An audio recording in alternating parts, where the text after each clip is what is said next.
Después de ver a mi propia hija intentar vender mi casa a mis espaldas para pagar su boda de $100,000, supe que había perdido una hija, pero encontrado mi dignidad. Suscríbete ahora, porque lo que pasó después va a cambiarte la forma de ver las relaciones familiares para siempre. Después de 23 llamadas desesperadas de mi hija ese día, supe que había tomado la decisión correcta. Mi teléfono no paraba de sonar, pero por primera vez en años, no sentí la urgencia de responder inmediatamente a sus demandas. Cada vibración era como un eco de todas las veces que había corrido a solucionar sus problemas, a abrir mi cartera, a sacrificar mi tranquilidad por su felicidad momentánea. Me senté en el sofá de mi sala, sí, mi sala, en mi casa, y observé las fotos familiares que colgaban en las paredes. En cada una de ellas, yo aparecía sonriendo, orgulloso, creyendo que estaba construyendo recuerdos hermosos con mi única hija. ¡Qué ingenuo fui! Durante años, confundí ser usado con ser amado. Durante años, pagué para tener el afecto que debería ser gratuito. El teléfono siguió sonando. Esta vez era un número desconocido. Dudé por un momento, pero algo me dijo que contestara. Era el novio de mi hija, sollozando al otro lado de la línea. Señor, perdóneme, yo no sabía... Ella me dijo que usted había dado su consentimiento para vender la casa. Yo pensé que era su decisión. Y ahí estaba yo, escuchando las disculpas de un hombre que ni siquiera era familia, mientras mi propia hija había intentado estafar a su propio padre. Un extraño me pedía perdón por algo que mi hija había hecho. La ironía era tan amarga que casi me hizo reír. Pero para que entiendas por qué esa llamada fue tan importante, por qué esas 23 llamadas previas no me movieron ni un milímetro de mi decisión, necesito contarte cómo llegué hasta ese punto. Necesito contarte la historia de un padre que aprendió, demasiado tarde quizás, la diferencia entre amor incondicional y ser un cajero automático emocional. Durante 32 años creí que ser buen padre significaba decir siempre sí. Creí que mi valor como persona se medía por mi capacidad de resolver los problemas de mi hija, por la velocidad con la que podía sacar mi cartera cuando ella me llamaba llorando por teléfono. Cada lágrima suya era una orden para mí. Cada papá necesito era una emergencia que requería mi atención inmediata y, por supuesto, mi dinero. Pero ese día, cuando descubrí que había estado mostrando mi casa a compradores potenciales, diciéndoles que yo ya había dado mi consentimiento para la venta, algo se rompió dentro de mí. No fue solo la traición, fue el despertar. Fue darme cuenta de que para ella yo no era su padre, era simplemente un obstáculo entre ella y el dinero que necesitaba para su boda perfecta. La casa que compré con el sudor de mis trabajos de doble turno, la casa donde ella creció, donde le enseñé a caminar, donde celebramos sus primeros cumpleaños, para ella no era más que una transacción comercial. Y yo, su padre, no merecía ni siquiera ser consultado sobre mi propia propiedad.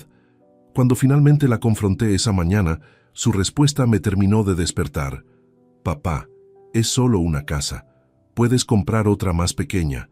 Mi boda es una sola vez en la vida. Solo una casa. 30 años de hipoteca, de sacrificios, de construcción de un hogar, reducidos a solo una casa. Pero lo que más me dolió no fueron sus palabras, sino la naturalidad con la que las dijo, como si fuera obvio que yo debería sacrificar mi patrimonio por su capricho. Ahí, en ese momento, decidí algo que cambiaría todo para siempre.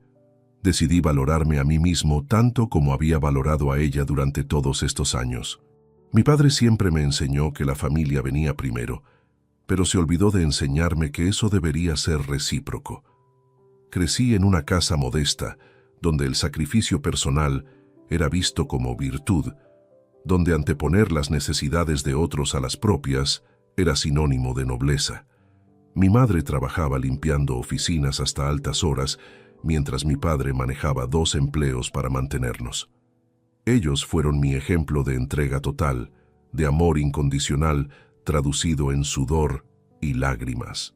Un hombre se mide por lo que es capaz de hacer por su familia, me repetía mi padre cada vez que lo veía llegar exhausto, pero con una sonrisa forzada. Esas palabras se grabaron tan profundo en mi alma que se convirtieron en mi filosofía de vida.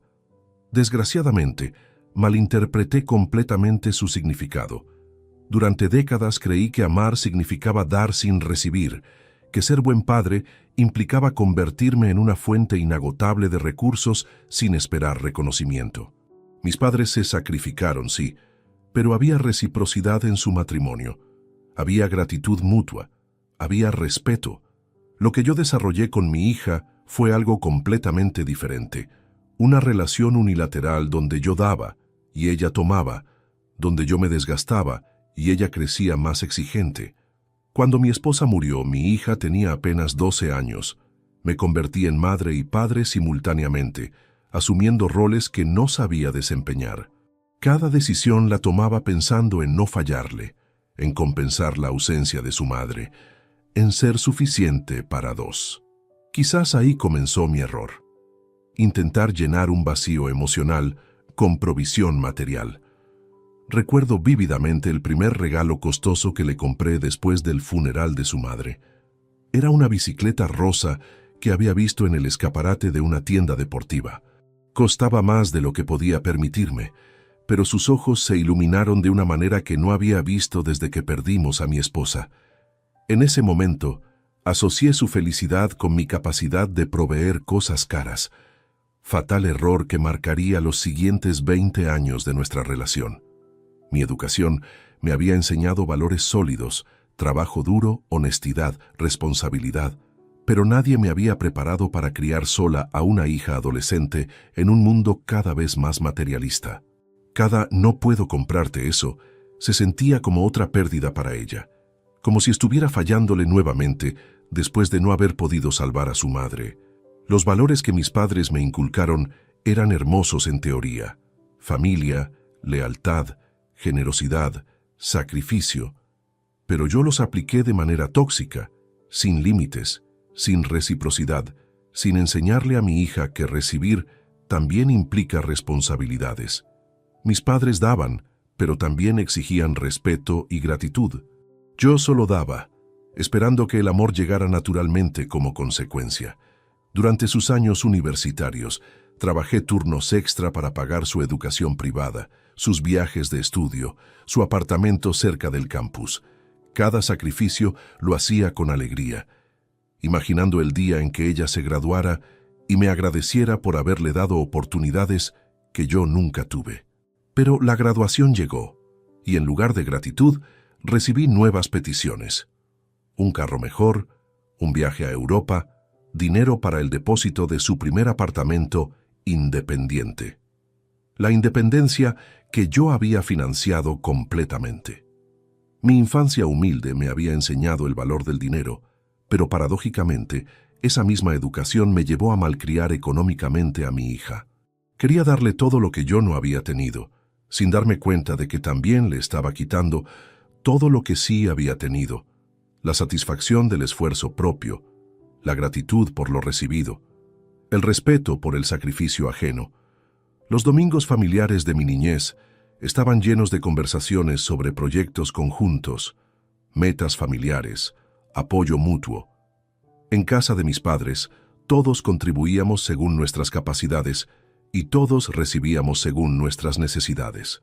Pero en la relación con mi hija, yo me había convertido en el único contribuyente y ella en la única beneficiaria. Cuando cumplió 25 años, ya había gastado más dinero en ella que lo que mis padres habían gastado en toda mi educación y juventud juntas. Pero mientras yo había salido de casa de mis padres con herramientas emocionales y valores sólidos, ella salía de la mía con expectativas desproporcionadas y una incapacidad total para valorar el esfuerzo ajeno. Los principios que guiaron mi crianza eran nobles, pero los apliqué sin sabiduría. Confundí amor con indulgencia, apoyo con dependencia, generosidad con falta de límites. Y lo más triste es que durante años me sentí orgulloso de mi sacrificio paternal, sin darme cuenta de que estaba creando un monstruo emocional que eventualmente me vería solo como un medio para sus fines. Cada centavo invertido en ella Era una inversión en nuestro futuro juntos. O al menos eso era lo que me decía a mí mismo durante las madrugadas de insomnio, cuando revisaba mis cuentas bancarias y veía cómo los números rojos se multiplicaban. Desde que enviudé, cada decisión financiera giraba alrededor de una pregunta simple. ¿Esto hará feliz a mi hija? Durante su adolescencia, desarrollé una rutina que ahora reconozco como autodestructiva. Trabajaba en el turno de la mañana en la fábrica textil. Almorzaba rápidamente en mi automóvil y luego me dirigía a mi segundo empleo en el almacén hasta las 10 de la noche. Los fines de semana limpiaba oficinas para generar ingresos extra. Todo este esfuerzo hercúleo tenía un solo propósito: mantener el nivel de vida que consideraba apropiado para la hija de un viudo responsable. Cuando cumplió 16 años, sus amigas del colegio privado comenzaron a recibir automóviles como regalo de cumpleaños. Por supuesto, mi hija también necesitaba el suyo. Trabajé 6 meses de horas extras para juntar el dinero del enganche. Recuerdo vívidamente el día que le entregué las llaves. Su abrazo duró exactamente 3 segundos antes de que saliera corriendo a mostrárselo a sus amigas. Esa noche, mientras ella celebraba con sus compañeras, yo me quedé despierto calculando cómo pagaría las siguientes 24 mensualidades. Sus años universitarios fueron un desfile constante de emergencias financieras.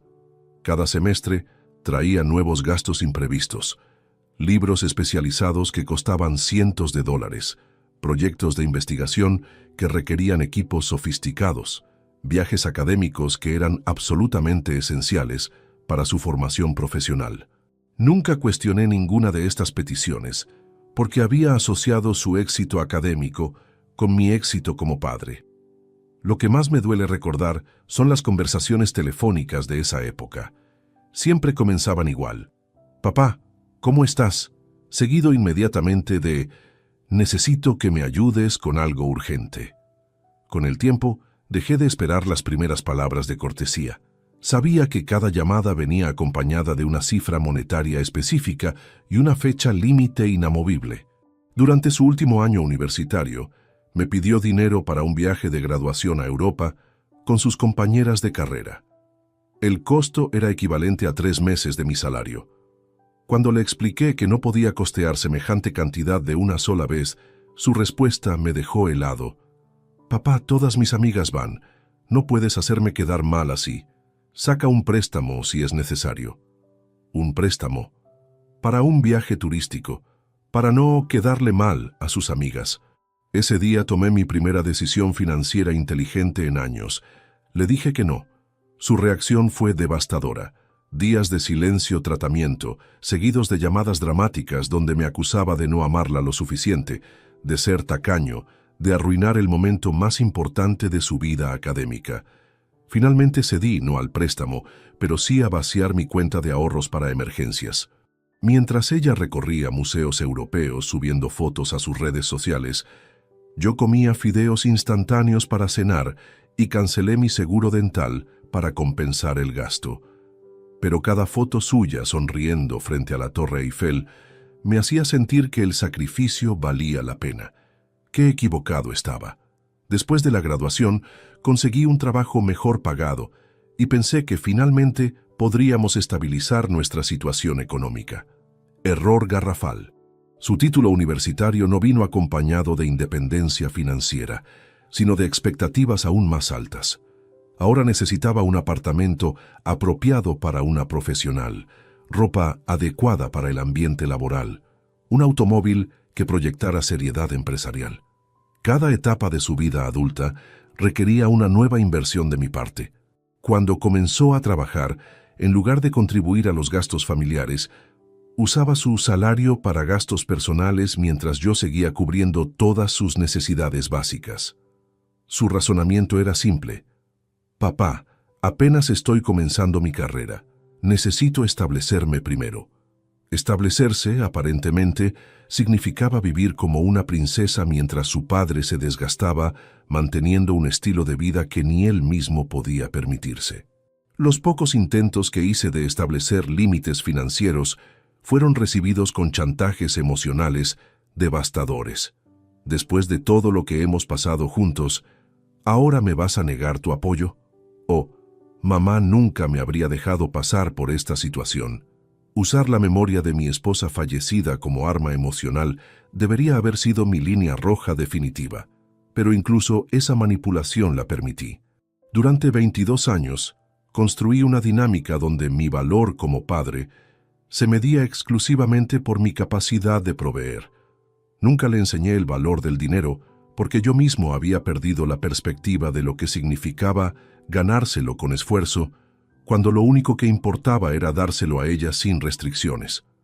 Ahora entiendo que cada sí financiero que le di fue un no a mi propio bienestar, a mi futuro, a mi dignidad. Pero entonces interpreté su dependencia económica como amor filial, sus exigencias como confianza en mí, su falta de gratitud como algo normal entre padres e hijos modernos. Las señales estaban todas ahí, pero yo elegí interpretarlas como amor. Durante años guardé mentalmente una colección de momentos que ahora reconozco como claras muestras de desrespeto, pero que en su momento racionalicé como comportamientos normales de una joven independiente. La primera vez que realmente debería haberme dado cuenta fue durante su 23º cumpleaños. Había organizado una cena familiar en su restaurante favorito, un lugar elegante donde una comida para 2 personas costaba más de lo que yo ganaba en 2 días. Invité a sus tíos, a sus primos, a algunas de sus amigas cercanas. Durante toda la velada, ella estuvo absorta en su teléfono, respondiendo mensajes, tomando fotos para sus redes sociales, básicamente ignorando a todos los presentes. Cuando llegó el momento de los brindis, se levantó brevemente, murmuró un gracias a todos, sin levantar la vista del teléfono, y se sentó nuevamente. Yo había gastado casi un mes de salario en esa celebración. Sus tíos habían viajado desde otra ciudad.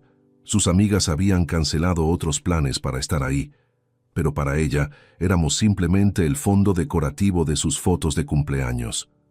Cuando llegó la cuenta, automáticamente la tomé sin siquiera mirar el total. Ella no hizo el menor gesto de agradecimiento. Era lo esperado, lo normal, mi obligación. Esa misma noche, mientras yo lavaba los platos después de que todos se fueron, escuché por casualidad una conversación telefónica que ella mantenía con una amiga. Estuvo bien, decía refiriéndose a su fiesta, aunque hubiera preferido algo más exclusivo. Mi papá siempre elige lugares tan normales. Lugares normales. El restaurante más caro al que yo había ido en mi vida era normal para ella. Pero lo que realmente me marcó no fueron sus palabras sobre el lugar, sino el tono con el que hablaba sobre mí. No había afecto, no había gratitud, no había reconocimiento. Hablaba de mí como hablaría de un empleado que había cumplido con sus funciones de manera mediocre. En ese momento, una vocecita en mi cabeza me susurró que algo estaba mal, pero la acallé inmediatamente. Es joven, me dije. Está en una etapa difícil. Ya madurará. Los meses siguientes trajeron más evidencias que continué ignorando. Cuando sus amigas venían a casa, yo me convertía en invisible. No es que fuera grosera conmigo frente a ellas, simplemente actuaba como si yo no existiera. Pasaban junto a mí sin saludar, usaban la cocina sin pedir permiso, dejaban desorden sin limpiar, y ella nunca las corregía, nunca me defendía, nunca establecía límites sobre cómo debían comportarse en mi casa. Una tarde llegué temprano del trabajo y encontré a 3 de sus amigas en la sala, habiendo reorganizado los muebles para crear mejor ambiente para sus fotos. Habían movido mi sofá favorito, el que había comprado junto a mi difunta esposa, a un rincón incómodo. Cuando les pedí gentilmente que lo regresaran a su lugar, una de ellas me miró con molestia evidente y dijo: «Es que estorba para la iluminación». Mi propio sofá estorbaba en mi propia sala. Esperé la intervención de mi hija. Esperé que dijera algo como: «Es la casa de mi papá, respeten sus cosas». Pero su respuesta fue peor que el silencio. Se rió. Se rió de mi incomodidad y dijo: «Ay, papá, no seas dramático, es solo un mueble». Solo un mueble, el sofá donde su madre y yo habíamos pasado miles de noches viendo películas, donde ella misma había dormido cuando era pequeña y tenía pesadillas, donde habíamos celebrado sus primeros logros académicos. La diferencia en su trato hacia otras personas comenzó a hacerse más evidente. Cuando visitábamos a mis hermanos, ella era encantadora con mis cuñadas, las ayudaba en la cocina, se interesaba por sus conversaciones, las trataba con una cortesía que yo nunca recibía. Al principio me sentí orgulloso de su educación, pero gradualmente comencé a notar que esa cortesía era estratégica. Mis cuñadas la adoraban, la veían como la hija perfecta y constantemente me decían lo afortunado que era de tenerla. Con los novios pasaba algo similar. Durante sus años de noviazgos universitarios, ella se transformaba cuando había visitas masculinas en casa. Se volvía atenta, considerada, incluso cariñosa conmigo delante de ellos. «Mi papá es el mejor del mundo», les decía mientras me abrazaba teatralmente. Pero en cuanto ellos se iban, regresaba a su trato habitual, indiferencia funcional. Durante mucho tiempo, interpreté estas diferencias como timidez o como su manera de proteger nuestra intimidad familiar. «No le gusta demostrar afecto en público», me decía. «Es reservada con sus sentimientos». Pero la verdad era mucho más simple y dolorosa. Ella sabía exactamente cómo comportarse cuando le convenía. Y conmigo no le convenía fingir respeto porque ya lo tenía todo garantizado sin esfuerzo. El momento que debería haberme abierto completamente los ojos llegó durante una reunión familiar navideña. Mi hermana mayor había preparado una cena preciosa y durante la sobremesa comenzamos a intercambiar historias familiares. Cuando llegó el turno de mi hija de hablar sobre algún recuerdo especial conmigo, su respuesta me dejó petrificado. «Ay, no sé, mi papá siempre está trabajando. No tenemos muchas historias juntos». Siempre trabajando. Trabajaba precisamente para ella, para mantenerla, para darle todo lo que necesitaba y mucho más. Y su percepción de mis sacrificios era que yo simplemente estaba siempre trabajando, como si fuera una elección personal que no tuviera nada que ver con ella. Como si mis trabajos dobles y mis noches de insomnio fueran un pasatiempo que yo disfrutaba en lugar de la forma desesperada de mantener su estilo de vida. Esa noche, durante el viaje de regreso a casa, intenté conversar con ella sobre su comentario. Su respuesta fue demoledora en su simplicidad. «No era mentira, papá. Realmente no paso mucho tiempo contigo». No había malicia en su voz, no había intención de herir. Simplemente estaba constatando un hecho. Para ella, yo era una presencia de fondo en su vida, alguien que proveía recursos pero no compañía, dinero pero no memorias. Comencé a guardar todos los comprobantes, no por paranoia sino por autopreservación. Cuando las peticiones se convirtieron en exigencias, cuando mi casa se transformó en su garantía de amor, fue entonces que entendí que había criado a alguien que no me veía como padre, sino como un banco personal con emociones. El punto de inflexión llegó cuando ella cumplió 26 años y comenzó a hablar de inversiones en su futuro. Sus conversaciones telefónicas nocturnas habían evolucionado de simples solicitudes de dinero a verdaderas sesiones de presión psicológica. «Papá, necesito que entiendas que esto no es un gasto, es una inversión. Si no me apoyas ahora, nunca podré devolverte todo lo que has hecho por mí». La manipulación se había vuelto sofisticada. Ya no eran lágrimas ni berrinches adolescentes. Ahora usaba argumentos aparentemente lógicos. Me presentaba planes detallados. Me hablaba de oportunidades únicas que se perderían para siempre si yo no actuaba inmediatamente. Cada no mío era recibido con estadísticas sobre padres exitosos que apoyaban incondicionalmente a sus hijos adultos. Durante esos meses desarrolló una técnica particularmente cruel, la comparación constante con otros padres. El papá de Mariana le prestó dinero para abrir su boutique, y ahora ella gana más que él, me decía mientras revisaba mi estado de cuenta bancario sin mi permiso. El papá de Sofía hipotecó su casa para el negocio de ella y ahora viven en una mansión. Cada historia terminaba con la misma conclusión implícita. Yo era un padre mediocre que no creía en el potencial de su hija. La presión escaló cuando conoció a Roberto, su futuro prometido. Él venía de una familia adinerada, y desde el primer momento mi hija cambió completamente sus expectativas de vida. Súbitamente, todo lo que habíamos construido juntos era insuficiente para la nueva versión de sí misma que quería proyectar. Necesitaba un apartamento en una zona más exclusiva, un automóvil que no la avergonzara frente a la familia de él, ropa de diseñador para las reuniones sociales. Papá, no puedo llegar a casa de sus padres en mi carro actual. Se van a dar cuenta de que no estoy a su nivel. Me explicaba como si fuera la cosa más obvia del mundo. Mi respuesta de que un automóvil no define el valor de una persona fue recibida con una mirada de lástima, como si fuera un anciano que no entendía cómo funcionaba el mundo moderno. Las visitas familiares se convirtieron en sesiones de exhibición donde yo era el props de fondo. Cuando Roberto venía a cenar, mi hija transformaba nuestra casa modesta en un escenario cuidadosamente montado. Sacaba la vajilla que solo usábamos en ocasiones especiales, compraba vino caro con mi dinero, preparaba comidas elaboradas que yo terminaba pagando pero que ella presentaba como sus especialidades culinarias. Durante esas cenas, yo me convertía en el padre perfecto de una familia próspera. Ella hablaba de nuestros planes futuros, de nuestros proyectos juntos, de cómo nosotros habíamos trabajado duro para llegar donde estábamos. Roberto me veía como un hombre exitoso que había sabido educar a una hija excepcional. La realidad era que yo trabajaba 60 horas semanales para mantener esa ilusión de prosperidad que ella necesitaba para impresionar a su novio. Cuando Roberto le propuso matrimonio, las exigencias alcanzaron niveles estratosféricos. La boda debía ser perfecta porque sería la primera impresión que la familia de él tendría de nuestra clase social.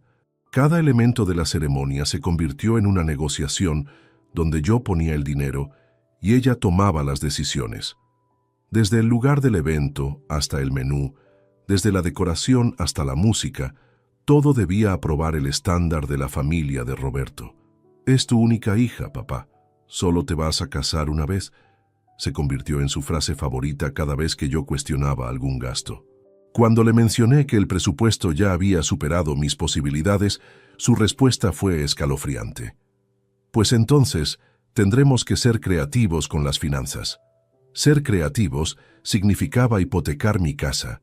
Ser creativos significaba liquidar mi fondo de retiro. Ser creativos significaba convertir mi patrimonio de toda una vida en el fondo para su boda de ensueño. Y cuando expresé mis reservas, su argumento final fue demoledor.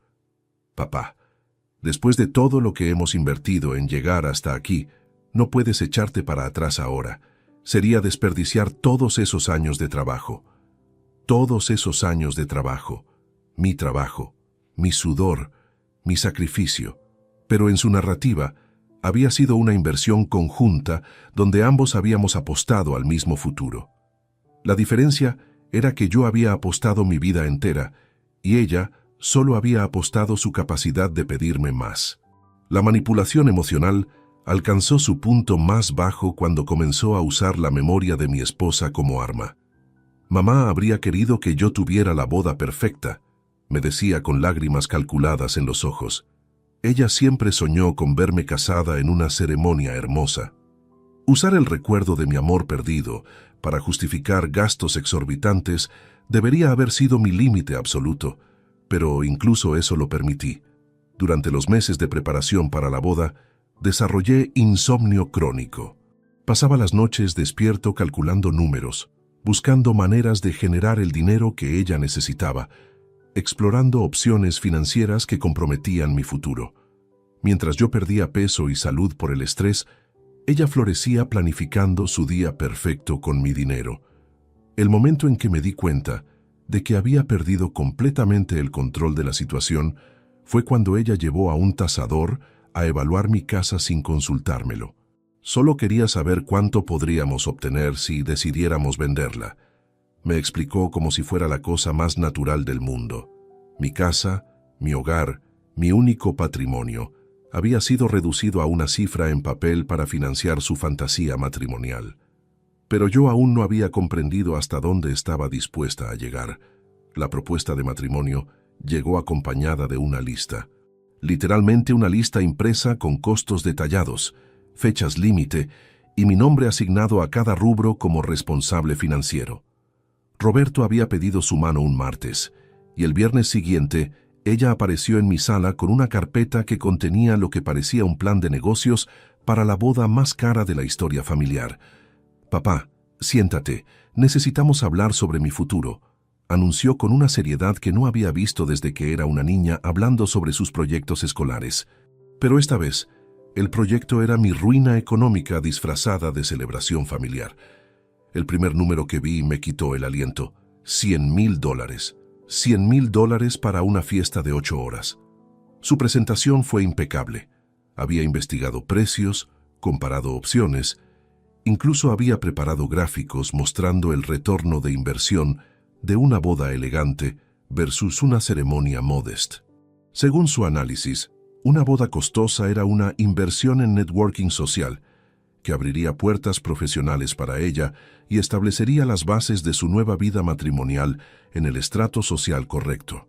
«Mira, papá, la familia de Roberto está acostumbrada a cierto nivel. Si hacemos algo pequeño, van a pensar que no valoramos lo suficiente esta unión», me explicaba mientras pasaba páginas llenas de fotografías de salones de eventos que costaban más por noche que mi salario anual. «Además, piénsalo como la graduación final de todo el proceso educativo en el que has invertido durante años». La lógica era perversa, pero seductora. Después de 22 años de gastos educativos, ropa, automóviles, apartamentos y sueños cumplidos, ¿acaso no era natural que la boda fuera la culminación de todas esas inversiones? Ella había transformado mi historia de sacrificio paternal en una narrativa de inversión empresarial donde yo era el socio capitalista y ella el proyecto prometedor. La presión familiar comenzó inmediatamente. Roberto, quien hasta entonces había sido cortés pero distante conmigo, súbitamente se volvió mi mejor amigo. Me invitaba a cenar, me preguntaba sobre mi trabajo, incluso me ofreció contactos profesionales que podrían ayudarme a aumentar mis ingresos para la boda. Su interés repentino en mi bienestar era transparente. Necesitaba asegurarme de que yo fuera capaz de financiar la ceremonia que él esperaba. Los padres de Roberto también se sumaron a la campaña. Durante una cena familiar en su casa, el padre me habló como igual por primera vez, compartiendo anécdotas sobre los gastos de bodas de sus otros hijos, normalizando cifras astronómicas como si fueran inversiones familiares obvias. «Un hombre solo casa a su hija una vez», me dijo con una palmada en el hombro. «Hay que hacerlo bien». Mi hija había orquestado una campaña de manipulación social donde toda la familia extendida me presionaba para demostrar mi amor paternal a través de mi capacidad de gasto. Cada conversación familiar terminaba con comentarios sobre bodas hermosas que habían visto. Cada reunión incluía historias casuales sobre padres generosos que habían hecho todo lo posible por la felicidad de sus hijas. Las amenazas veladas comenzaron cuando expresé mis primeras dudas reales sobre el presupuesto. «Papá, espero que no me vayas a decepcionar después de tantos años», me dijo una tarde cuando le sugerí considerar opciones más económicas. «Roberto está acostumbrado a cierto estilo de vida. Si su familia piensa que no podemos mantener su nivel, esto podría afectar nuestra relación».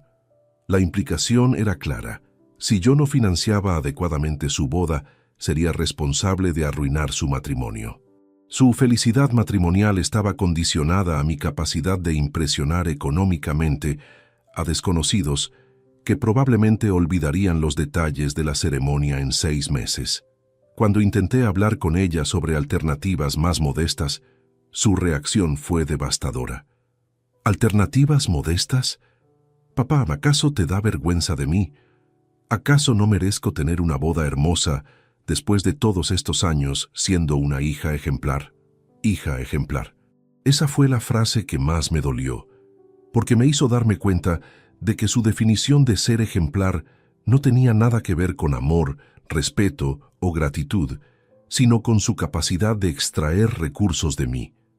La presión escaló cuando comenzó a mostrarme fotografías de bodas de sus amigas.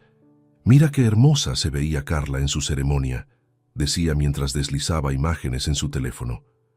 «Su papá gastó 80,000, pero mira qué recuerdos tan preciosos crearon». Cada boda era una competencia tácita. Cada ceremonia una vara con la cual medir mi compromiso paternal. Los meses siguientes se convirtieron en una negociación constante donde yo ponía objeciones prácticas y ella respondía con chantaje emocional. Cuando mencioné mis preocupaciones sobre mi futuro financiero, me respondió que un padre que realmente ama a su hija no piensa en el dinero en momentos como estos. Cuando hablé sobre la posibilidad de una ceremonia más íntima, me acusó de querer arruinar el momento más importante de su vida. Roberto comenzó a visitarnos más frecuentemente, pero ahora sus visitas tenían un propósito específico: supervisar los avances del financiamiento.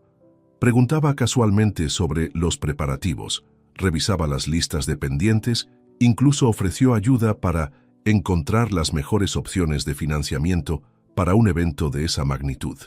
Su ayuda consistía en conectarme con prestamistas que podrían usar mi casa como garantía.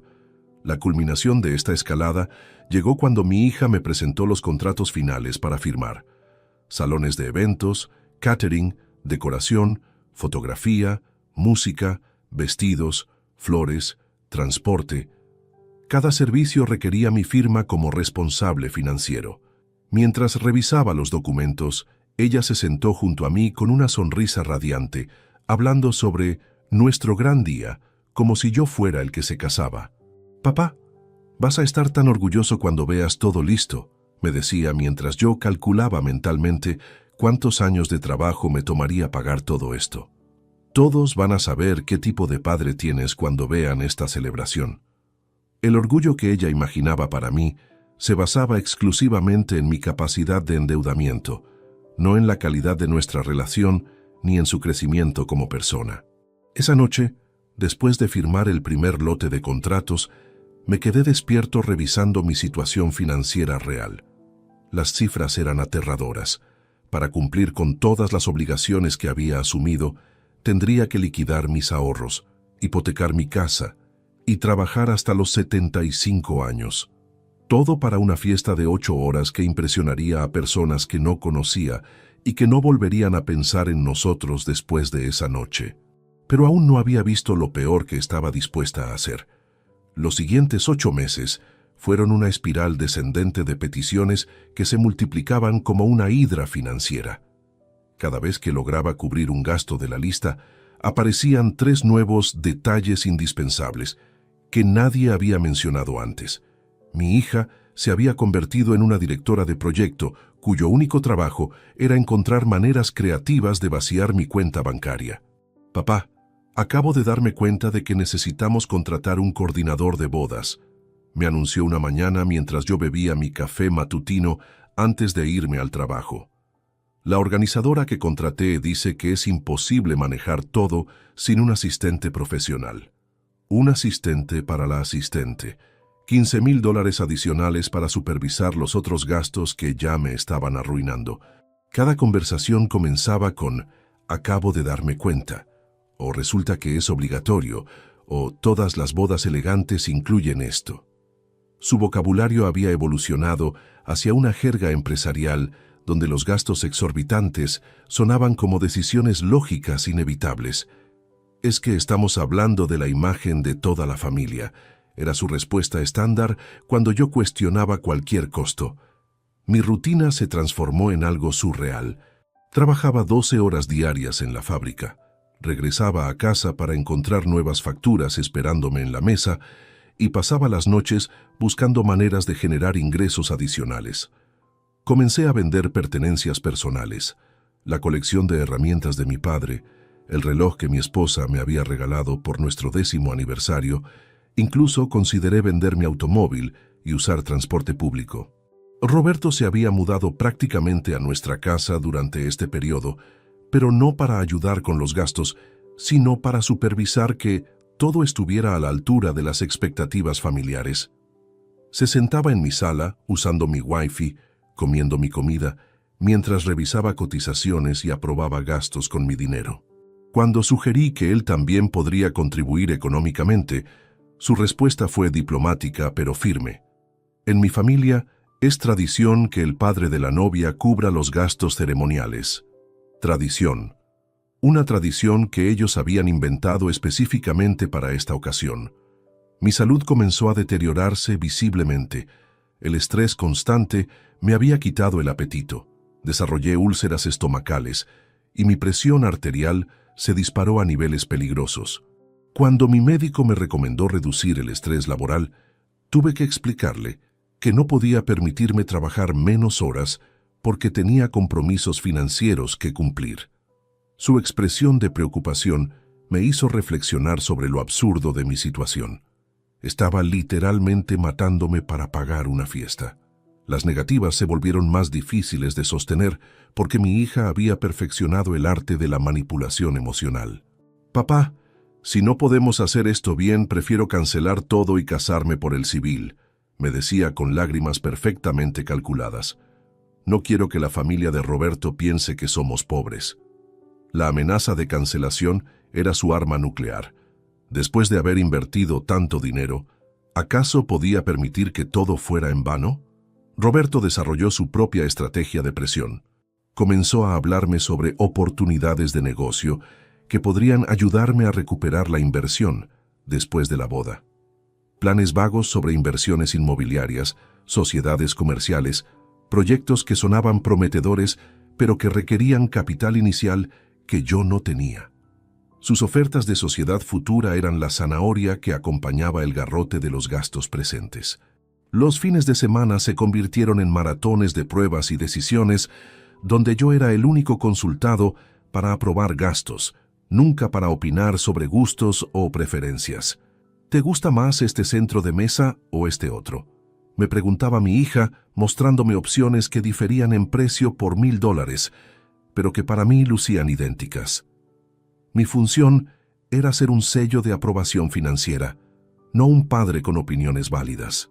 La diferencia de trato se hizo más evidente durante las reuniones con proveedores. Cuando estábamos solos, mi hija me hablaba con impaciencia, como si fuera un obstáculo burocrático en el proceso de obtener lo que quería. Pero cuando llegaban los vendedores de servicios, se transformaba en la hija amorosa y orgullosa. «Mi papá quiere que tengamos lo mejor», les decía mientras me tomaba del brazo teatralmente. «Él siempre ha sido muy generoso conmigo». Generoso. Esa palabra se había convertido en un eufemismo para fácil de explotar. Mi generosidad no era vista como amor paternal, sino como una característica de personalidad que ella podía usar en su beneficio. Durante una reunión particularmente costosa con el florista, algo se rompió dentro de mí. Estábamos discutiendo arreglos que costaban más que mi salario mensual, cuando mi hija comentó casualmente: «A mi papá no le importa el precio cuando se trata de mi felicidad». La naturalidad con la que dispuso de mi dinero, la seguridad con la que habló por mí, la forma en que redujo años de mi trabajo a su capricho momentáneo, me llenó de una ira que no había sentido antes. «Disculpen», dije interrumpiendo la conversación. «Necesito revisar mis números antes de tomar decisiones sobre estos arreglos». Mi hija me miró sorprendida. Era la primera vez en meses que yo ponía una pausa a sus planes. «Papá, ¿qué te pasa? Ya habíamos acordado esto», me dijo con una sonrisa tensa que no engañaba a nadie. Esa noche tuvimos nuestra primera confrontación real sobre el presupuesto. Le mostré mis cuentas, mis deudas, la realidad matemática de lo que estaba pidiendo. Su respuesta fue escalofriante. «Papá, ya estamos muy avanzados para echarnos para atrás. Tendrás que encontrar la manera. Tendrás que encontrar la manera. No encontraremos, no busquemos alternativas, no reconsideremos las prioridades». Yo tenía que encontrar la manera de hacer posible su fantasía imposible. Cuando le sugerí reducir algunos gastos o buscar opciones más económicas, su reacción fue nuclear. «¿Sabes qué, papá? Si no puedes darte el lujo de ser el padre que necesito para mi boda, tal vez deberías haberlo pensado antes de tener una hija». Sus palabras fueron como una bofetada que me despertó de años de complacencia ciega. Por primera vez en décadas, me di cuenta de que había creado un monstruo que me veía únicamente como un medio para sus fines. Pero faltaba descubrir hasta dónde estaba dispuesta a llegar para conseguir su boda perfecta. La confrontación final llegó una mañana de martes que cambiaría mi vida para siempre. Estaba preparándome para ir al trabajo cuando encontré a un desconocido en mi sala, midiendo las ventanas y tomando fotografías de cada habitación. Mi hija estaba junto a él, mostrándole la casa con una naturalidad que me heló la sangre. «Buenos días, señor Martínez», me saludó el extraño extendiendo su mano. «Soy Carlos Méndez, agente inmobiliario. Su hija me contactó para hacer una evaluación preliminar de la propiedad». Evaluación preliminar. Las palabras resonaron en mi cabeza como campanas de funeral. Mi propia hija había invitado a un tasador a mi casa sin consultármelo, como si la propiedad ya no fuera mía. «Papá, necesitamos hablar», me dijo con esa voz que había perfeccionado para situaciones difíciles, mitad dulzura, mitad determinación. «Siéntate, por favor». Pero yo no me senté.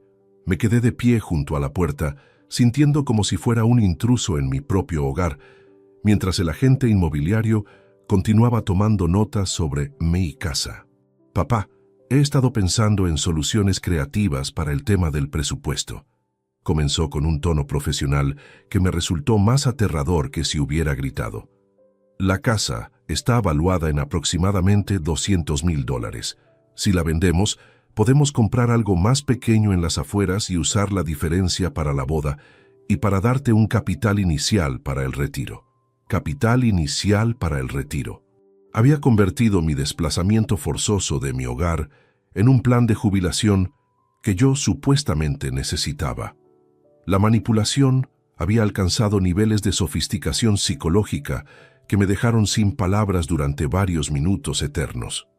«Además», continuó mientras el tasador seguía trabajando como si yo no existiera, «Roberto encontró una casa perfecta para ti, en un complejo de viviendas para personas mayores.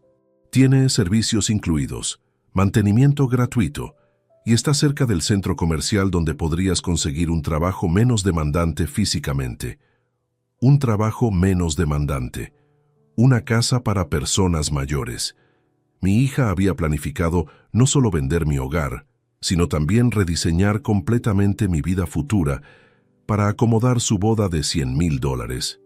El agente inmobiliario asintió profesionalmente, como si estas conversaciones fueran rutinarias en su trabajo. «La verdad es bastante razonable», intervino el tasador dirigiéndose a mí. «He visto muchas familias hacer transiciones similares. Los padres liberan capital para proyectos importantes de los hijos y se mudan a viviendas más manejables. Es una estrategia financiera muy común hoy en día». Estrategia financiera. Mi desplazamiento se había convertido en una tendencia moderna que yo debería abrazar con gratitud. Roberto apareció en ese momento, como si su entrada hubiera sido coreografiada, con folletos coloridos de casas pequeñas y comunidades para adultos activos mayores de 55 años.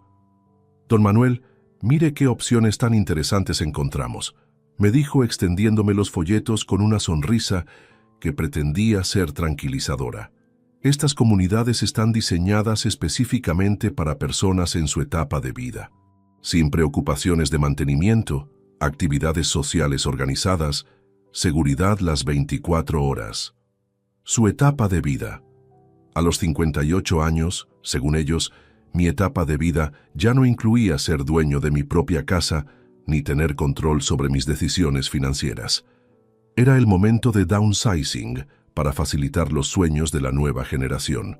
«¿Y qué pasa si digo que no?», pregunté finalmente, rompiendo el silencio que había mantenido mientras procesaba la magnitud de lo que estaban proponiendo. La pregunta cayó como una bomba en la habitación cuidadosamente orquestada. El tasador dejó de escribir. Roberto guardó silencio. Mi hija me miró como si hubiera dicho algo incomprensible. «Papá, ¿por qué dirías que no?», respondió con una sonrisa confundida. «Es la solución perfecta para todos. Tú tendrías menos responsabilidades. Nosotros podríamos tener nuestra boda y everyone wins. Everyone wins. Todos ganan, excepto el hombre que perdería su hogar, su patrimonio y su dignidad. Es solo una casa, papá». Continuó con esa frase que se había convertido en su mantra justificatorio. «Las casas se pueden reemplazar. Los recuerdos están en las personas, no en las paredes. Pero esas paredes contenían 30 años de mi vida. La memoria de mi esposa fallecida, cada rincón donde había criado a mi hija, cada mejora que había hecho con mis propias manos. Roberto se acercó colocando una mano paterna en mi hombro. Don Manuel, entiendo que sea difícil al principio, pero piénselo, sin hipoteca, sin mantenimiento, sin preocupaciones. Podrá disfrutar sus años dorados sin el estrés de una propiedad tan grande. Años dorados. Como si despojarme de mi patrimonio fuera un regalo de jubilación que yo debería agradecer. Además, agregó mi hija con renovado entusiasmo, imagine lo orgullosa que estaría mamá viendo mi boda perfecta. Ella siempre quiso que yo tuviera todo lo mejor. Ahí estaba otra vez, usando la memoria de mi esposa como justificación para robarme todo lo que habíamos construido juntos. El momento decisivo llegó cuando el tasador comenzó a explicarme los próximos pasos del proceso de venta, hablándome como si la decisión ya hubiera sido tomada. Podríamos tener la propiedad en el mercado para el viernes, decía mientras tomaba más fotografías. Con el mercado actual calculo que tendríamos ofertas en 2 semanas. Alto, dije con una voz que no reconocí como mía. Alto, ahí mismo. Los 3 me miraron sorprendidos. Esta es mi casa. Yo decido si se vende o no se vende. Yo decido si me mudo o no me mudo. Y yo decido cuánto estoy dispuesto a gastar en una boda. El silencio que siguió fue ensordecedor. Por primera vez en años, había establecido un límite claro. Por primera vez en décadas, había puesto mis necesidades al mismo nivel que las suyas. El tasador guardó incómodamente su libreta. Roberto retrocedió un paso y mi hija me miró con una expresión que nunca había visto antes. Sorpresa genuina. «Papá, ¿qué te pasa?», preguntó con voz temblorosa. Pensé que podíamos resolver esto como una familia. Pero en su definición de familia yo era el único que sacrificaba mientras los demás tomaban decisiones sobre mi vida. «No», repetí con más firmeza, «no voy a vender mi casa, no me voy a mudar, y no voy a hipotecar mi futuro por una boda de $100,000. Cada no se sentía como recuperar un pedazo de mi dignidad que había perdido en años de complacencia ciega. Su reacción fue inmediata y devastadora. «Entonces no tendrás una hija. Entonces no tendrás una hija». Sus palabras quedaron suspendidas en el aire como una sentencia de muerte familiar. El tasador se excusó rápidamente y salió de la casa, arrastrando consigo la atmósfera profesional que había mantenido la conversación civilizada hasta ese momento. Roberto murmuró algo sobre darles espacio para resolver esto en familia y desapareció hacia la cocina, dejándonos solos para el enfrentamiento final. Mi hija me miró con una frialdad que jamás había visto en sus ojos. Durante 30 segundos eternos esperé que retirara sus palabras, que dijera que había hablado en un momento de frustración, que reconociera la locura de lo que acababa de declarar. Pero su silencio me confirmó que lo había dicho completamente en serio. «Perfecto», respondí con una calma que me sorprendió a mí mismo. «Si esa es tu decisión, tendré que aprender a vivir sin una hija que solo me valora por mi cuenta bancaria». Mi respuesta la dejó petrificada. Claramente había esperado que su amenaza final me haría ceder como todas las anteriores, que la perspectiva de perderla me obligaría a hipotecar mi casa y mi futuro. Se fue de casa esa misma tarde. No hubo un portazo dramático ni lágrimas de despedida. Simplemente recogió sus pertenencias con una eficiencia empresarial, como si estuviera desocupando una oficina después de renunciar a un trabajo. Roberto la ayudó a cargar sus maletas, evitando cuidadosamente mi mirada. Antes de salir, se volvió hacia mí una última vez. «Espero que estés feliz con tu decisión, papá», me dijo con un tono que pretendía ser digno, pero que sonaba más como el berrinche calculado de una adulta que no había oído no lo suficiente en su vida. «Cuando te arrepientas, tal vez ya sea demasiado tarde para arreglar esto. Cuando te arrepientas. No si te arrepientes, sino cuándo». Su confianza en que yo eventualmente cedería era absoluta. Durante 26 años había reforzado esa expectativa, cediendo a cada una de sus demandas, enseñándole que todas mis negativas eran temporales, que todas mis objeciones eran negociables. La puerta se cerró detrás de ellos con un sonido definitivo. Me quedé parado en mi sala, rodeado del silencio más profundo que había experimentado en décadas. Era extraño. Llevaba años quejándome mentalmente de que nunca tenía tiempo para mí mismo, y súbitamente tenía todo el tiempo del mundo. Pero no se sentía como libertad, se sentía como abandono. Las primeras horas fueron las más difíciles. Cada ruido de la casa me hacía voltear, esperando verla regresar con una disculpa o al menos con una explicación más razonable. Cada vez que mi teléfono vibraba, mi corazón se aceleraba pensando que era ella llamando para hacer las paces, pero las llamadas eran de proveedores de la boda preguntando sobre pagos pendientes, de familiares que habían escuchado rumores sobre problemas entre nosotros, de amigos que querían confirmar si seguía en pie la ceremonia. Roberto me llamó al día siguiente, no para disculparse o para mediar, sino para clarificar el estatus de los contratos firmados. Su tono era completamente profesional, como si nunca hubiera cenado en mi mesa o hubiera fingido interés en mis anécdotas laborales. Don Manuel, entiendo que hay diferencias familiares, pero necesitamos saber si los proveedores deben proceder con los preparativos o si debemos considerar cancelaciones.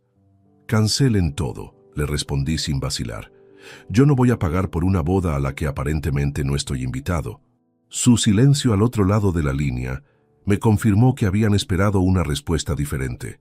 Habían apostado a que mi amor paternal eventualmente vencería a mi sentido común financiero.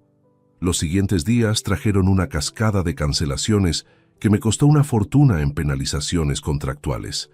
Cada llamada a un proveedor era una pequeña humillación donde tenía que explicar que habían surgido diferencias familiares irreconciliables. Los vendedores eran profesionalmente comprensivos, pero claramente molestos por las pérdidas que mi decisión les causaba. La presión social comenzó inmediatamente. Mis hermanas me llamaron por turnos, cada una con una versión ligeramente diferente del mismo mensaje. Manuel, tienes que arreglar esto. Es tu única hija. Las familias se perdonan. No puedes dejar que el orgullo arruine la relación más importante de tu vida. Cada conversación terminaba con ellas tomando su lado, explicándome que yo estaba siendo terco y egoísta por no vender mi casa. Lo que más me dolía era la facilidad con la que todos habían aceptado la narrativa de que yo era el villano de esta historia. Para ellos, un padre que se negaba a vender su patrimonio para una boda cara era automáticamente el culpable de cualquier ruptura familiar que siguiera. Nadie cuestionaba la razonabilidad de sus demandas. Todos cuestionaban mi negativa a cumplirlas. Las noches se volvieron interminables, sin los constantes compromisos financieros de la boda, sin las llamadas diarias pidiendo aprobaciones para nuevos gastos, sin la rutina frenética de generar dinero para sus proyectos. Me encontré con un silencio que no sabía cómo llenar. Por primera vez en años, pude cenar tranquilamente, ver televisión sin interrupciones, dormir 8 horas seguidas. Pero la tranquilidad se sentía vacía. Durante las primeras semanas desarrollé una rutina obsesiva de revisar mi teléfono cada pocos minutos, esperando mensajes que nunca llegaban. Caminaba por la casa tocando objetos que ella había usado, recordando conversaciones que habíamos tenido en cada habitación, preguntándome si había tomado la decisión correcta o si había destruido lo único que me quedaba de familia. Los amigos del trabajo comenzaron a tratarme con una lástima incómoda. ¿Cómo van las cosas en casa, Manuel?, me preguntaban con voces cargadas de compasión, como si estuviera enfermo terminal. Cuando explicaba brevemente la situación, sus respuestas seguían un patrón predecible. Seguramente se arreglará. Las hijas siempre vuelven. Dale tiempo. Pero mientras las semanas se convertían en meses, la realidad de lo que había perdido se asentaba como una losa en mi pecho. No era solo que había perdido a mi hija. Había perdido la única relación que había definido mi identidad durante más de 2 décadas. Sin ella, sin sus crisis constantes, sin sus necesidades urgentes, ¿quién era yo? ¿Para qué trabajaba? ¿Cuál era mi propósito? Sin embargo, algo extraño comenzó a suceder en paralelo a este dolor. Por primera vez en años, Mi cuenta bancaria comenzó a crecer. Por primera vez en décadas, pude considerar comprar algo para mí mismo, sin sentir culpa. Por primera vez desde que enviudé, pude tomar decisiones basadas en mis propias necesidades en lugar de en las demandas de otra persona. Pero aún no sabía que lo más revelador estaba por venir. 3 meses después de nuestra ruptura, Roberto apareció en mi puerta a las 11 de la noche. Su apariencia era devastadora, ojos hinchados, ropa arrugada y una expresión de shock que jamás había visto en él. Durante los meses de preparación matrimonial, siempre había sido impecable, controlado, calculadoramente encantador. El hombre que tenía frente a mí parecía haber envejecido una década en una noche. «Don Manuel, necesito hablar con usted», me dijo con una voz quebrada que me hizo sentir escalofríos. «Por favor, déjeme entrar. Es sobre su hija. Es importante». Su tono era tan urgente y desesperado que, a pesar de todo lo que había pasado, no pude negarle la entrada. Lo que estaba a punto de escuchar cambiaría mi perspectiva sobre los últimos 3 años completamente. Se sentó en mi sofá, el mismo donde mi hija había presentado sus planes de boda, y comenzó a temblar visiblemente. «No sé cómo decirle esto», murmuró con las manos cubriéndose la cara. «Durante todo este tiempo, durante todos estos meses de preparación, ella me ha estado mintiendo sobre algo fundamental, algo que lo cambia todo». Mi corazón comenzó a latir más rápido. Durante los meses de silencio, había imaginado docenas de escenarios sobre lo que podría estar sucediendo en sus vidas, pero nunca me había preparado para ver a Roberto en este estado de colapso emocional. «Su hija está casada», soltó finalmente. «Ha estado casada durante 2 años. Conmigo solo iba a tener una ceremonia falsa para obtener dinero de usted y de mi familia». Las palabras salieron de su boca como vómito emocional, cada sílaba cargada de dolor y traición. El mundo se detuvo. Durante varios segundos no pude procesar lo que acababa de escuchar. ¿Casada? ¿Durante 2 años? Cada conversación sobre la boda, cada lágrima por la ceremonia perfecta, cada amenaza de cancelación, todo había sido una elaborada estafa diseñada para extraer dinero de 2 familias ingenuas. Se casó por el civil con un tipo llamado Alejandro Ruiz, continuó Roberto con lágrimas corriendo por sus mejillas. Lo descubrí por casualidad cuando estaba ayudándola a organizar sus documentos para nuestro supuesto matrimonio. Encontré el certificado escondido en su apartamento. Cuando la confronté, ni siquiera tuvo la decencia de negarlo. La revelación me golpeó como un mazo. Durante 2 años, mientras yo trabajaba turnos dobles para mantener su estilo de vida, mientras me endeudaba para sus caprichos, mientras sacrificaba mi salud y mi futuro por su felicidad, ella había estado viviendo una vida completamente separada con otro hombre. Roberto y yo habíamos sido simplemente fuentes de financiamiento para una mujer que había convertido la manipulación en una forma de arte. Pero eso no es lo peor, continuó con voz entrecortada. Alejandro también tiene dinero. Ella ha estado sacando dinero de él con las mismas historias que nos contaba a nosotros.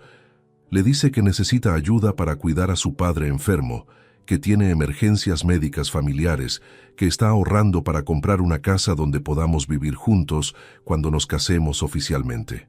Mi hija había creado 3 versiones paralelas de su vida. Conmigo era la hija devota, que necesitaba apoyo paternal para comenzar su matrimonio. Con Roberto era la novia apasionada que soñaba con una boda perfecta. Con su esposo real era la mujer comprometida que luchaba por estabilizar su situación familiar antes de formalizar su relación públicamente. «Don Manuel, she played all of us», dijo Roberto mezclando inglés y español en su dolor. «Perdón, nos manipuló a todos.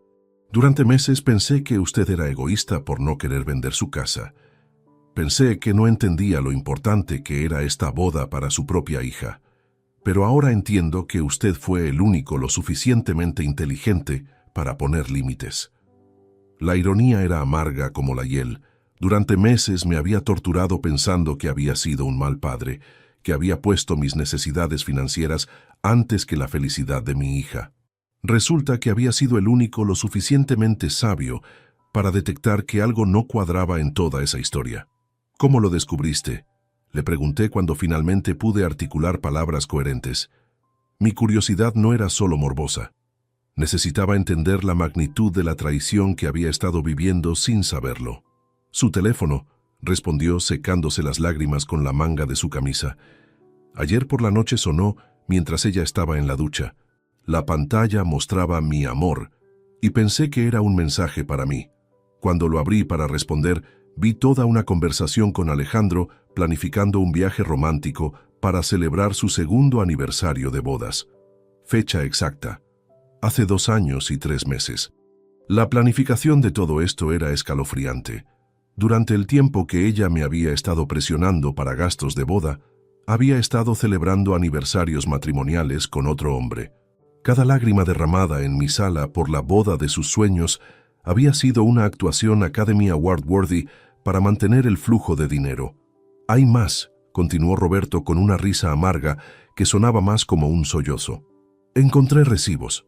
Ella ha estado usando el dinero que usted le daba para emergencias y el que yo le daba para gastos de boda para pagar vacaciones con su esposo. Ese viaje a Europa que hizo el año pasado, el que usted financió vaciando sus ahorros, fue su luna de miel con Alejandro. Mi luna de miel.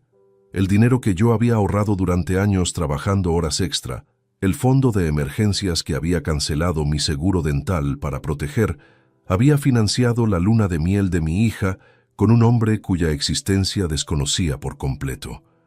La confronté esta mañana, continuó Roberto limpiándose la cara con un pañuelo que yo le había ofrecido. Su reacción fue escalofriante. No mostró ni una pizca de remordimiento. Me dijo que tanto usted como yo éramos lo suficientemente tontos como para merecer ser estafados.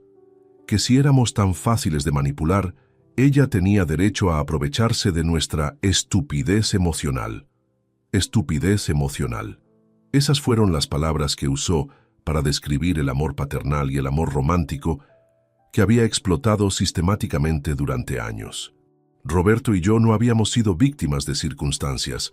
Habíamos sido marcas en una estafa elaborada, ejecutada por una sociópata emocional que casualmente compartía mi sangre. «Don Manuel», me dijo Roberto poniéndose de pie para irse, «vine a pedirle perdón. Durante meses pensé que usted era el problema.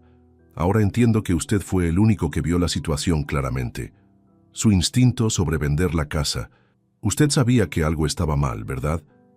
La verdad era que no había sido instinto. Había sido puro agotamiento financiero y emocional. Pero ahora, retrospectivamente, mi negativa a hipotecar mi futuro parecía una decisión sabia en lugar de un acto de egoísmo paternal. «¿Qué va a pasar ahora?», le pregunté mientras lo acompañaba a la puerta. Su respuesta fue la confirmación final de que todo el mundo de mentiras que mi hija había construido finalmente se había derrumbado. «Ya cancelé todo de mi lado. Mi familia está furiosa cuando se enteraron de la verdad. Y mañana voy a hacer algo que cambiará todo para ella». El teléfono comenzó a sonar a las 6 de la mañana del día siguiente. 23 llamadas perdidas en 2 horas.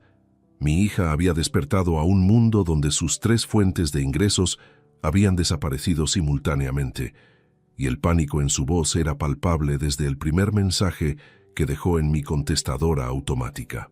«Papá, necesito que me llames urgentemente. Ha habido un malentendido terrible. Roberto está actuando como un loco y está inventando historias sobre mí. Por favor, papá, llámame. Sé que estamos peleados, pero soy tu hija y necesito tu ayuda». El segundo mensaje llegó 20 minutos después, con un tono más desesperado. «Papá, sé que estás ahí. Roberto me dejó y está diciendo mentiras horribles sobre mí a todo el mundo. Incluso llamó a mis tíos. Papá, por favor, no puedes creerle a él antes que a tu propia hija». Para el quinto mensaje, la máscara había comenzado a caerse. «Papá, contesta el teléfono, esto es una emergencia real. Si no me ayudas ahora, voy a perder todo. ¿Acaso no te importa lo que me pase?». Roberto había cumplido su promesa. No solo había cancelado todo de su lado, sino que había expuesto meticulosamente la verdad a ambas familias, a los amigos mutuos y aparentemente a cualquier persona que hubiera estado involucrada en los planes de boda. El mundo cuidadosamente construido de mentiras de mi hija se había desplomado en una sola noche. El mensaje número 15 fue diferente. Su voz estaba quebrada, genuinamente desesperada. Papá, Alejandro también me dejó. Dice que no puede confiar en alguien capaz de engañar a su propia familia durante años. Papá, estoy sola, no tengo a nadie más. Por favor, no me abandones tú también. Por primera vez en 3 meses, sentí una punzada de compasión paternal. A pesar de todo lo que había hecho, seguía siendo mi hija. Y escucharla completamente sola me recordó a la niña que había consolado después de pesadillas durante años. Pero antes de que pudiera considerar devolverle la llamada, llegó el mensaje que me recordó exactamente con quién estaba tratando. Papá, sé que cometí errores, pero tú también fallaste como padre. Si hubieras sido más generoso desde el principio, yo no habría tenido que buscar otras opciones. Parte de esto es tu culpa por ser tan tacaño con tu propia hija. Tacaño. Después de 26 años de sacrificios, después de trabajar turnos dobles para mantener su estilo de vida, después de vaciar mis ahorros repetidamente para sus caprichos, ella aún tenía la audacia de llamarme tacaño. Incluso en su momento más desesperado, era incapaz de aceptar responsabilidad completa por sus acciones. Decidí contestar la siguiente llamada. Su voz al otro lado de la línea era una mezcla de alivio y manipulación calculada. Papá, gracias a Dios que contestas. Necesito verte. Tengo que explicarte todo. Las cosas no son como Roberto las está pintando. Ya sé la verdad, le respondí con una calma que me sorprendió. Roberto vino anoche y me contó sobre tu matrimonio con Alejandro, sobre cómo nos estuviste estafando a todos durante años. El silencio que siguió fue revelador. No fue sorpresa, no fue negación indignada. Fue el silencio de alguien que había sido atrapado en flagrancia y estaba calculando rápidamente su siguiente movimiento. Papá, ¿puedo explicar eso?, comenzó finalmente. Alejandro y yo, fue un error. Nos casamos muy jóvenes y yo me di cuenta de que no lo amaba realmente. Iba a divorciarme de él después de casarme con Roberto. Todo esto era temporal. Mentiras sobre mentiras. Incluso confrontada con evidencia irrefutable, seguía tejiendo nuevas historias para justificar lo injustificable. Los recibos de las vacaciones que pagué, le dije interrumpiendo su explicación. El viaje a Europa que financié vaciando mis ahorros. Esa fue tu luna de miel con él, ¿verdad? Papá, eso fue complicado. Yo necesitaba mantener las apariencias mientras arreglaba mi situación legal. No podía decirte la verdad porque sabía que no lo entenderías. No lo entendería. Durante 2 años había estado financiando inconscientemente la vida matrimonial de mi hija con otro hombre. Y según ella, el problema era mi falta de comprensión, no su falta de honestidad. Papá, por favor, necesito que vengas a recogerme. No tengo dónde quedarme. Alejandro cambió las cerraduras del apartamento y Roberto ya no me contesta las llamadas. Tú eres mi familia. Tienes que ayudarme. La petición me partió el corazón y me enfureció simultáneamente. Después de meses de silencio, después de haberme dicho que no tendría una hija, después de años de mentiras y manipulación, ahora yo era su familia cuando ya no tenía opciones. ¿Dónde has estado viviendo estos 3 meses?, le pregunté. Su respuesta confirmó mis sospechas más cínicas. He estado quedándome entre la casa de Alejandro y el apartamento que Roberto me prestó. Pero ahora los dos me corrieron. 3 meses sin contacto conmigo, pero viviendo cómodamente entre 2 hombres que la mantenían económicamente.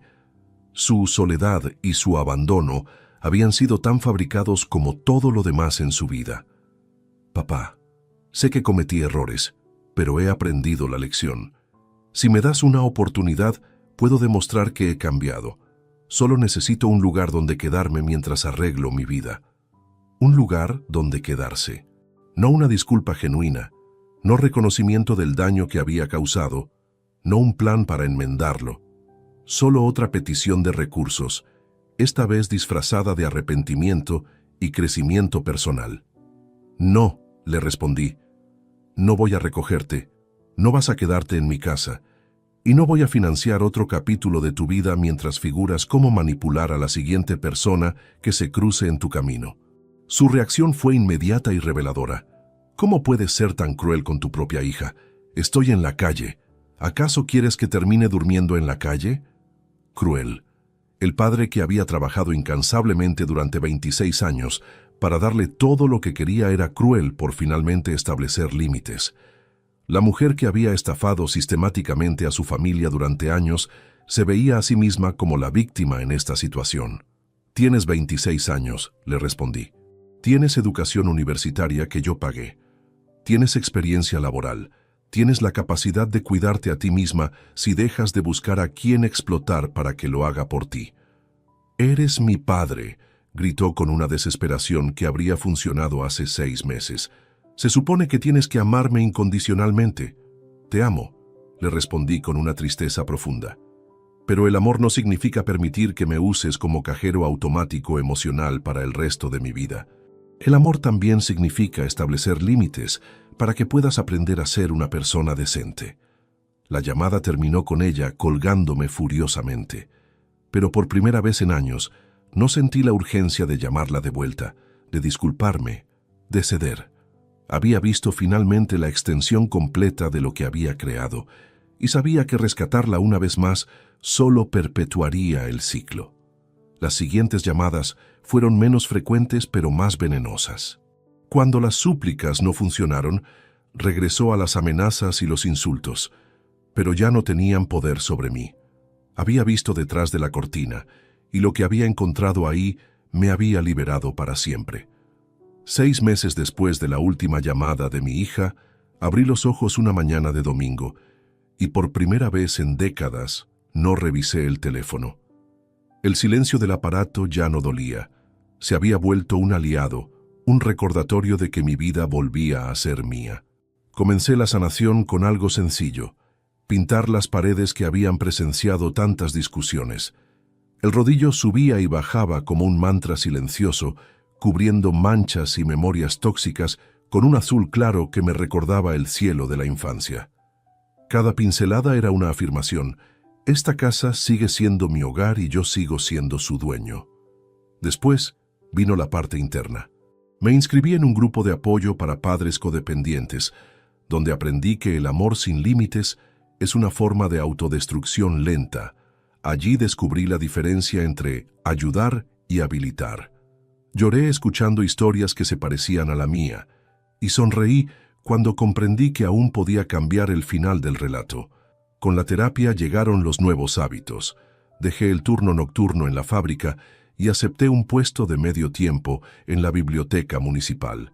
El salario era menor, pero me regalaba algo inconmensurable: horas libres para leer, caminar y dormir sin ansiedad. Reduje la cafeína, volví a comer a horarios decentes y recuperé los kilos que el estrés me había arrebatado. El dinero que antes desaparecía en caprichos ajenos empezó a quedarse en mi cuenta. Liquidé las últimas cuotas de la tarjeta de crédito y reabrí mi fondo de retiro. Compré una bicicleta de segunda mano y redescubrí el placer de recorrer la ribera del río al amanecer.